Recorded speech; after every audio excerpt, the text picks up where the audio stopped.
and welcome to the Please Subscribe show. Today is October 17th. 17th. Yes. 17th. And it's a Monday. Correct. Yes. Give me a kissy. And Linda's going to serve food to people, and I'm going to drop stuff out your door. All right. Have a good one. And what day is it, kitty? The 16th. October 16th.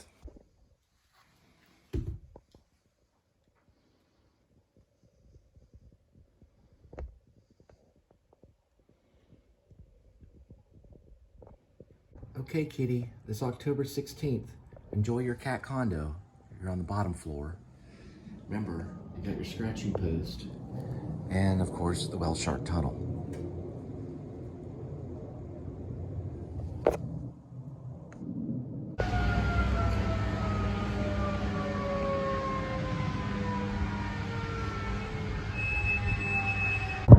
All right, we're looking at 66 degrees Fahrenheit, and it's cool outside. 196,588 miles on the speedometer. We're looking at October 16th. So that's a correction on the date. October 16th, 2023. Welcome to the Please Subscribe show. Hello and welcome to the Please Subscribe show. So Killers of the Flower Moon has premiered.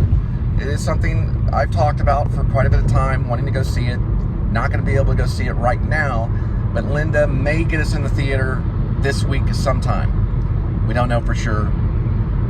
Linda works really hard in the food industry. I do transport with my car.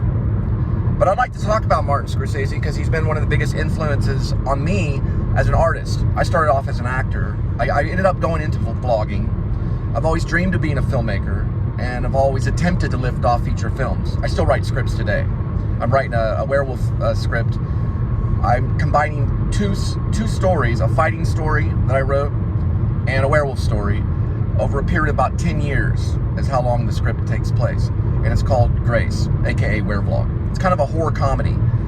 It's gone through a real weird process, and I'm still trying to patch it up. It's very hard to do when you start off with one genre and then you go into another genre. Now back to Scorsese. So Martin Scorsese was born on November 17th, I believe, of 1942. I could be wrong, but he's 80 years old. Let's just put it that way. He's still a filmmaker and one of our best, even today.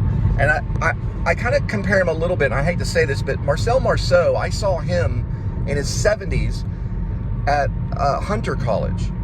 And he was one of our greatest storytellers, but he didn't use a camera. He used nothing. He just used his hands and he created space. He was a mime. He was a big, Marcel Marceau's a big influence on me as well. I don't know probably as much about Marcel Marceau, but I've met some of his people. And I don't know a whole lot about Scorsese, but I've met some of his people. But the reason I'm bringing in Marcel Marceau is because Beep, the clown, never gave up as an artist. Not even in his 70s. He was more agile than many other mimes that would even approach the stage. And I saw him at Hunter College when they dedicated Mime Day to New York City. Me and a colleague, Lady Rhiannon, we got to see him because we were on the subway and we saw the advertisement for Marcel Marceau. And that's the first thing I thought about today when I saw an interview of Martin Scorsese working with the actors in Oklahoma on the Osage community. I thought, this is a guy that does not give up. He's still there mentally and somewhat physically and just there on set as a director with the actors, doing everything he can to make a great production. And I'm hoping Killers gets Best Picture. I have not seen it, only seen scenes from it, but it looks amazing. Killers of the Flower Moon. I'm also a little bit of Native American. I got a touch of Apache in me, so my hat's off to him.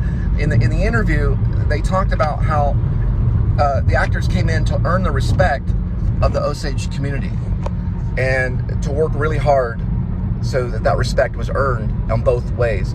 And they worked together as a team. And there's the beauty in the film. Regardless of the aesthetic pleasing aspects of the genius of Martin Scorsese and the genius of, Leonardo DiCaprio and Robert De Niro and all the people that work so hard every day, as artists. But I wanted to do a little history thing of Scorsese because I'm always learning about him all the time. I have to really work hard to learn. because it takes me a while to learn. But I went to New York City to study acting at the New School University, at the Actor Studio Drama School, and I had the opportunity to meet Scorsese. I met a lot of other great people like Eli Wallach. I got to talk to Kevin Costner, Benicio del Toro, many actors, okay? So the next year, Scorsese was gonna come in. I got in a little bit of trouble, got suspended, and I had to leave. And this was right after September 11th. It was a very hard time to be in New York City. Like it is always, but it was a very difficult time because people were living in fear because of terrorism. But Scorsese was still there, and the next year went by, and I missed the opportunity to meet him. Later on in life, I would get married to this half Sicilian lady who was in American broadcast. She worked at ABS. She went to school to study radio, and she got some tickets, and I got to meet David Lynch. So that's what I always say to myself. You know, I didn't get to meet Scorsese, but I got to meet David Lynch. You know, I put Scorsese probably a little bit higher on the totem pole of everything. You know, if I could ask questions to a film director, but I got to talk a little bit to David Lynch, and I always saw that as kind of like a reward. You know, but anyway, I wanted to go back to Scorsese. So I know that he was born in Flushing, and this is in Queens, and he eventually moved to Little Italy, where he grew up, and he had asthma, and he wasn't really able to play with a lot of kids when he was younger, like sports activities and things like that. I was. When I grew up, I was able to play soccer and run around. That's such a beautiful thing. Scorsese was not able to do that. They took him to the theater to see movies, and that's where his imagination grew, and he found his love in life. Later on, there is a group or a film, I guess, company called Powell and Pressburger, and he would go rent. Okay, we got a diesel truck. He would go rent a reel of a film with the name Hoffman in it. I'll have to look it up again. It's a 1951 film, and he was the only one that would rent. It was called The Tales of Hoffman. It was a 1951 film. He was the only one that would rent this film other than George Romero. This has been researched. This is absolutely absurd. But he would go rent this film and was already doing studies in film before he probably even got to NYU. He knew what he wanted to do at a young age, and he continued to do that. Now, I don't know the specifics on how he transferred from NYU and then eventually going and doing Mean Streets. But I know that he did a masterpiece film called Who's That Knocking at My Door with Harvey Keitel, where Harvey Keitel was coming out of the Marines.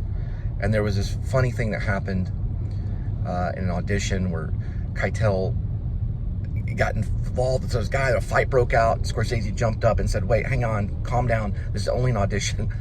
And immediately decided to hire Harvey Keitel, who's one of our greatest actors, in Who's That Knocking, which was a collection of several other films that he put together. Bring in the Ladies and a lot of other films that were short films that he brought together and made Who's That Knocking at My Door, which I put down as my second best all-time film, other than Taxi Driver. So how I got involved with being a big fanatic of Scorsese was Taxi Driver, because when I was younger, I was lost, and I wanted to be kind of like a rock star. And I had jet black hair, wore a leather jacket, I hung out in Dallas all the time. I was doing drugs, like LSD, things like that. I was not on the right path, and some of my friends are dead. I was not on the right path at all. And I think God had come into my life, and I guess maybe he introduced me to Taxi Driver. You know, I know it sounds crazy. And I first had some assignments in English class at Pascal High School. I went to the same high school as Taylor Sheridan, who's now one of our great screenwriters and filmmakers and actors in Hollywood. It was Pascal, R.L. Pascal High School in Fort Worth. And I had an assignment in English class. I took English very serious at that school, as well as theater arts. And there was a small little film department there, but I had some friends that ended up going to NYU. I didn't. I didn't have the academics to get in, not until later. But I decided to get my stuff together, like let's try to graduate high school, let's do our very best. and let's try it in my mind. You know, I was like, let's do something about this. So my English teacher gave us assignment to go see Hamlet, or actually to read Hamlet is what it was. So me being not the most literate person at that time, I was still learning. I learned mostly in college. I didn't learn a whole lot in high school. But I decided to rent Hamlet, Laurence Olivier version of Hamlet. And I started to kind of get a love for film. It was a black and white film and acting. Laurence Olivier's performance was amazing. And I thought, this is something. What is this? You know, this movie making. And I've already seen movies before, but I was trying to find a path in life. And then about a weekend later or so, I saw, just walk by it, just something that said taxi driver on it. And I was like, what is this, you know? I wasn't real familiar with Robert De Niro at the time and Scorsese or anything, and I just rented it. But I was also just, at that time, getting involved in the theater department. So I went home, I watched Taxi Driver, and I was hypnotized. You know, it was hypnotic. And I thought, there's nothing more powerful in this world than cinema, in my mind. Let me get off this one road right here. And it was like a dream. It was like a awake dream that I had. And the music and everything was seductive, and it was like, the acting and everything, I was like, this is amazing. How could this possibly have been created, you know? Which it went on into my #1 film of all time. Bernard Herrmann score, written by Paul Schrader, one of our greatest screenwriters and everything. I didn't know what I was into. So I went to drama room, Pascal, and we had already done a play called Look Homeward Angel. I was cast as a lead role, and I didn't expect that to happen. It happened before I got, you know, where I started watching movies and getting involved. And I was already involved in the theater department, and there was a friend who was half Italian, half Hispanic guy named Rob Vasquez, who's a playwright in town. And I walked in and I said, man, I saw the most incredible movie last night. It's Taxi Driver by this guy named Scorsese, or what, I couldn't say his name correctly. And Bobby Skez, who I call him Bobby Skez, it was Robert Vasquez. He said, Scorsese, you know. And I turned around, and that's when Rob and I's friendship began over a period of maybe like 20 years. We don't talk a whole lot now, but for about 20 years or so, we were really, really close friends, and it was always involved in cinema and stuff. So there was a connection in my own youth and life, just like almost everybody, and this probably happened with a lot of people with Alfred Hitchcock, where cinema, a master in cinema can like affect your dreams and your inspirations. But this was just a story. I'm just kind of giving my lineage. But Scorsese has a long history in cinema and a long life. He's 80 years old. And it's amazing that he's still affecting my perspective on things and affecting me. You know, later on I found out that he once studied in the seminary as a priest in the Catholic side. Now, a girl I had dated in a high school was also Catholic, so I did get involved in the Catholic Church only from her end. I mean, I went to some masses and stuff like that. But I was actually raised as a strict Baptist, a Protestant.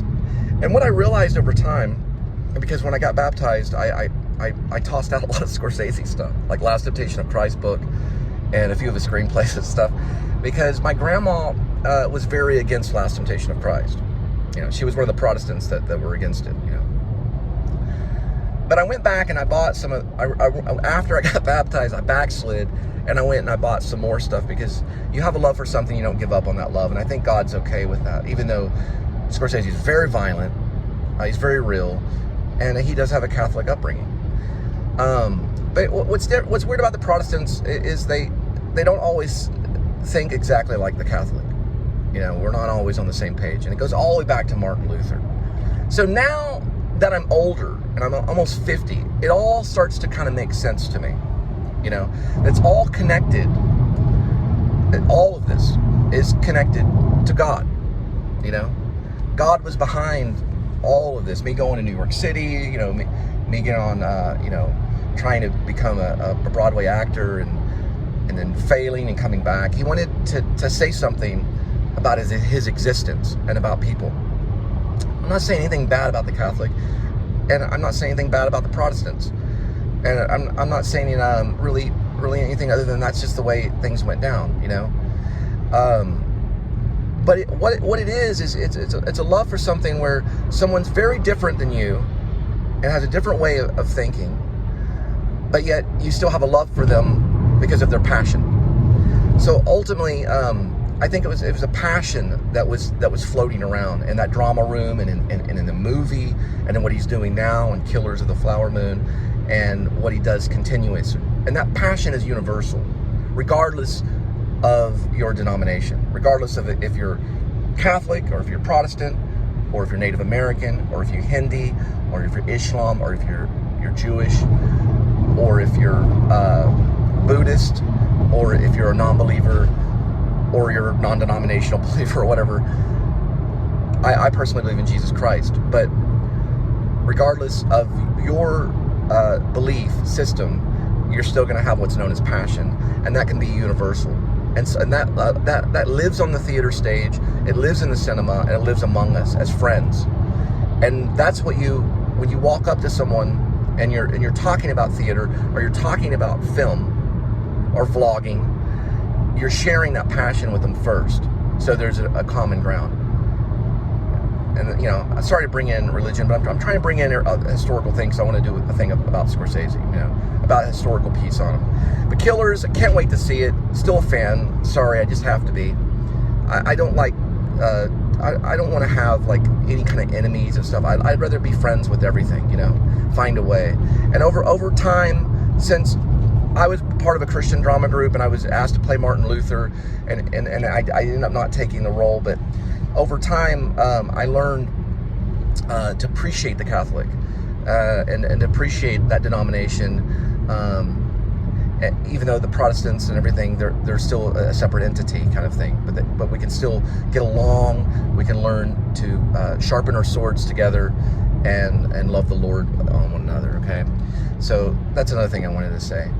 I don't ultimately see myself as a pastor or anything. I think ultimately I'm most likely an artist, and it's hard to exist because God watches over the artist. He really does, I think, just as he loves his people. You know, he watches over all people, you know, from the slave to the king, you know, he watches over everyone. Anyway, God bless, and we'll try to go see Killers, and I'll probably have something to say about it because I know it'll affect me.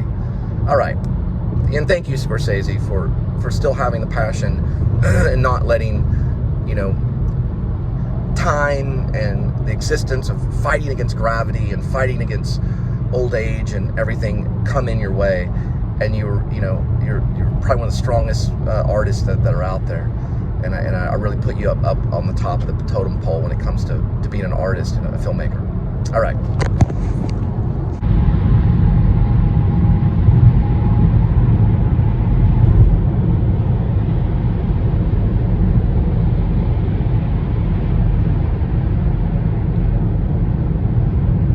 I made one mistake. It was Bring In the Dancing Ladies that he worked on another film and combined it and made Who's That Knocking at My Door with Harvey Keitel. I said Bring In the Ladies. It's Bring In the Dancing Ladies. I'm sorry.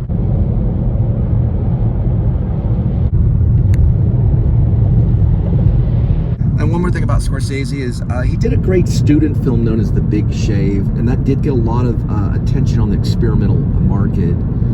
And I think that might got his funding. Could have been. I still don't know to this day, you know, how he landed into getting funding. That's always the mystery. Because once you get the funding, then you get the trust, you know. But The Big Shave got a lot of attention, an experimental market. I think it went into some experimental film festivals.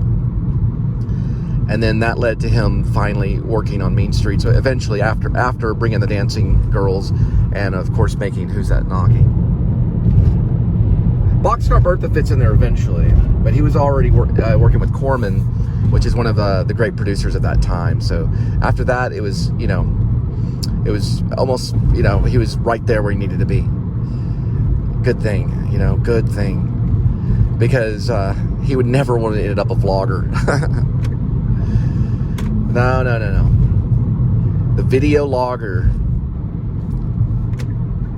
It's like just a step up of street photography, really. We do a lot of advertisement all day long.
More travel, more tea time. Fly Aviator.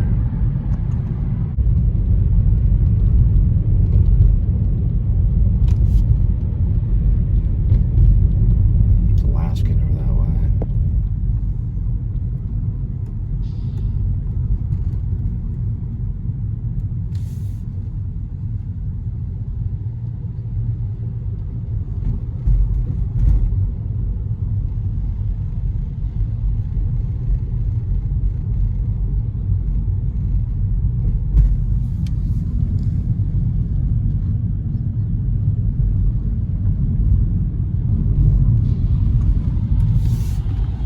Someone forgot their blinker. Well, that was not a good one at all.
That way over there.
So one thing nice about the airport, especially in the summertime, it's great for exercise because you have air conditioning inside here. And I guess maybe in the wintertime, they're gonna have heating inside there. So it's almost kind of like a track. You can walk around, get a little bit of exercise. So, summertime it helps. You can get up to like 105 degrees temperature, summertime.